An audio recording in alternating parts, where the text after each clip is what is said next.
House Resolution number 989, together with the findings, conclusion, recommendations contained in Committee Report number 261 are hereby adopted. Majority Leader. Mr. Speaker. Mas marami sa kailangang 106 na kongresista ang bumoto pabor sa Committee Report ng House Committee on Justice, pati na sa resolusyon nagtatakda ng Articles of Impeachment laban kay Vice President Sara Duterte. This is not about 2028. This is not about political alliances. This is about whether we still believe that no one is above the law. Sabi naman ng isang nag-no. Sara Duterte is our nation's most vocal anti-corruption figure, as she's the first one to reveal the massive flood control corruption, yet instead of congratulating her for these achievements, you instead seek to remove her, as you believe that her presidential ambitions will interfere with the traditional political practices that our nation has grown accustomed to. Sa kanyang sponsorship speech, nilinaw ni Chair Luistro kung ano lang ang isyong pagbobotohan nila. Hindi po kami narito upang humatol ng pagkakasala.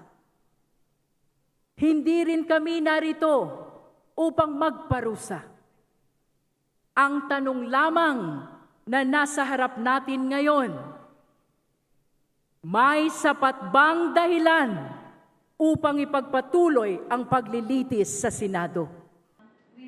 Kasama sa mga ebidensyang binanggit ni Luistro ang certification mula sa Philippine Statistics Authority na walang birth, death at marriage certificates ang ilang tumanggap ng confidential funds, notices of disallowance ng Commission on Audit at transaction reports galing sa Anti-Money Laundering Council sa bilyong-bilyong pisong pumasok at lumabas sa bank accounts ng bise at kanyang asawa. Paalala ni Luistro, pera ito ng taong bayan. Idiniin pa ni Luistro na maraming kailangang ipaliwanag ang bise. May mga aligasyong pinansyal na kailangan sagutin. May mga dokumentong kailangang ipaliwanag.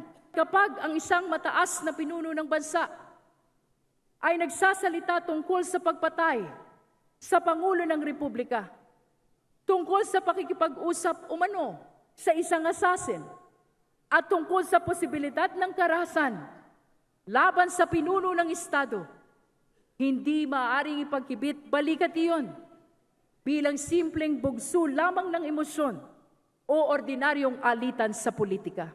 Isa-isang tinawag ang mga kongresista at inilista ang kanilang mga boto. At sa huli nga ay nanaig ang mga pabor sa pag-impeach kay Duterte.